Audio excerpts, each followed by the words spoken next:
A funny thing happened on Sunday night that nobody really noticed because thankfully they have lost their cultural relevance, but they're still trying to keep up the facade. The Oscars were held, the biggest night in Hollywood.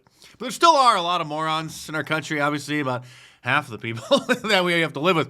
And it did pull in 18 million viewers, down from last year, which was down by about 50% from back in 2016. And the propaganda machine was primed to catapult one particular film into superstardom, but that plan got derailed after some old tweets surfaced from the actor who was supposed to be the big new star in Hollywood. But as you will see, the Hollywood puppet masters did have a backup plan, but they were ready to anoint the film Emilia Perez as one of the greatest films in the history of the world, which is about a drug kingpin in Mexico who decides that he wants to become a transgender woman.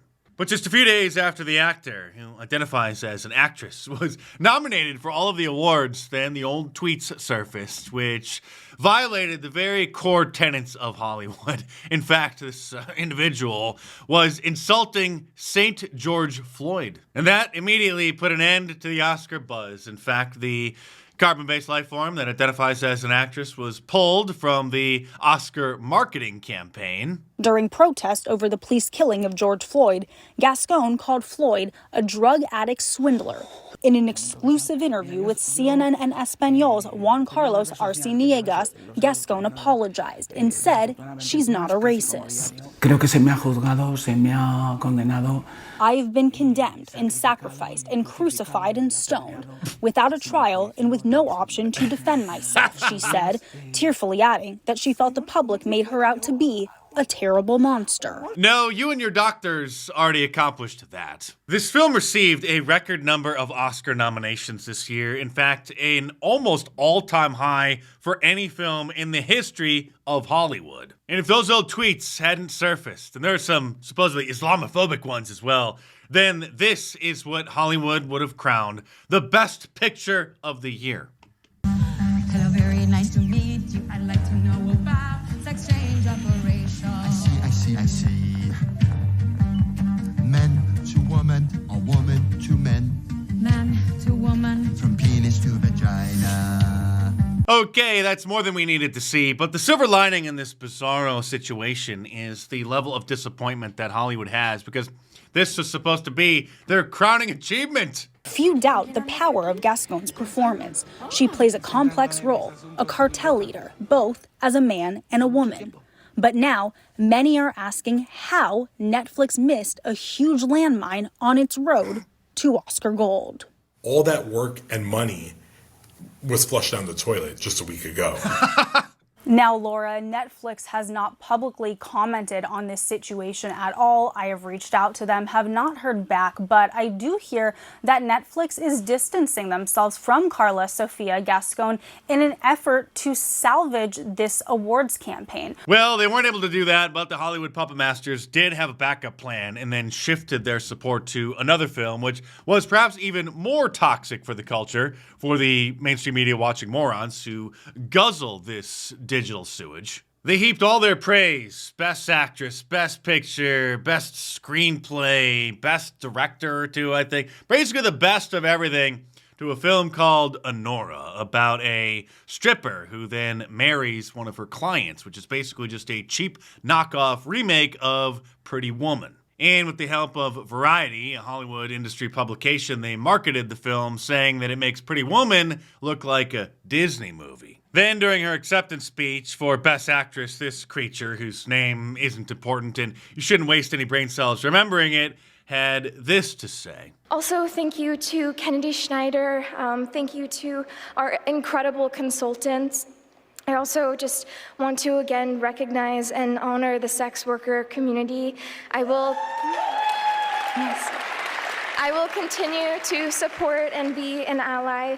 All of the incredible... To honor them! Of course, they're not shameful in the eyes of the Satanists in Hollywood. They're fantastic. I usually watch the Hollywood award shows so that you don't have to, just to keep an eye on what the enemy propaganda machine is doing, but there's only so much a man could take. They're so far off the rails that in order for films to be nominated for any Oscar, they have to have literal DEI requirements. And so the biopic film, Reagan, about Ronald Reagan, didn't qualify because they didn't have enough black people or LGBTQ people working on the film. You can't even watch a benefit concert these days without being doused in liberal propaganda. This was from the LA Fire Aid on Netflix in order to help benefit the fire victims earlier this year. And here is Pink. Ladies and gentlemen, and every other gender that absolutely exists, I give you the incredible John Mayer. That absolutely exists in your imagination. Of course, I did write an entire book a few years ago detailing all this madness. If you're interested, Hollywood Propaganda, How TV, Movies, Music Shape Our Culture. Now also available in hardcover from Amazon.com. Every actor in the business should learn from Tom Cruise, because aside from his Scientology stuff, which actually he doesn't really promote, surprisingly, you would think that he would be touting it on all the interviews that he does. He doesn't, and he doesn't talk politics. He only sticks to movies. Tom Cruise doesn't talk about politics. He doesn't endorse politicians. He doesn't tweet about the latest trending topic. All he does is eat, breathe, and sleep movies. But who needs Hollywood anymore to entertain us when we have memes like this? And what you're doing is very disrespectful to the country, this country. The AI memes are getting pretty hardcore, and AI-generated content is getting quite sophisticated. And while most of them are hilarious, satire, and parodies, others are quite serious, like this one depicting Jeffrey Epstein's island, which was created by meme maker Captain Toke, Captain_Toke on Twitter.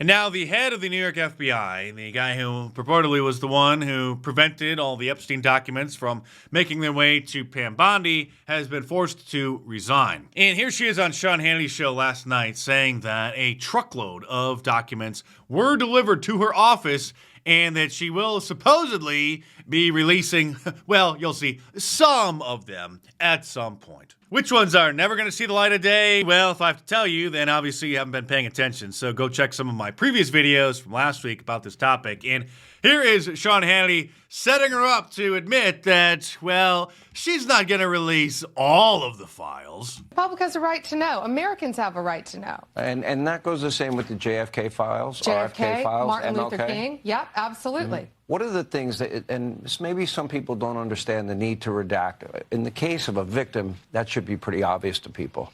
What are the other things that maybe you'd have to redact? Well, national security? No, of course, national security, some grand jury information, which is always going to be confidential. But we'll see. Let's look through them as fast as we can, get it out to the American people, because the American people have a right to know. Only for national security reasons, meaning if they damage the image of our relationship with our supposed greatest ally in the Middle East, just like the Edward Snowden documents did when he leaked them from the NSA. They contained information showing that all the American intelligence agencies had flagged Israel as a, quote, top spy threat to the United States. Conservative Inc. commentator James Lindsay admitted the quiet part out loud, saying that whatever role Israeli intelligence had, if any, with Epstein operations, and there's likely to be a significant role played, the propaganda that will result from its exposure will be incredible, dishonest, and extremely divisive. George Floyd-level division will follow.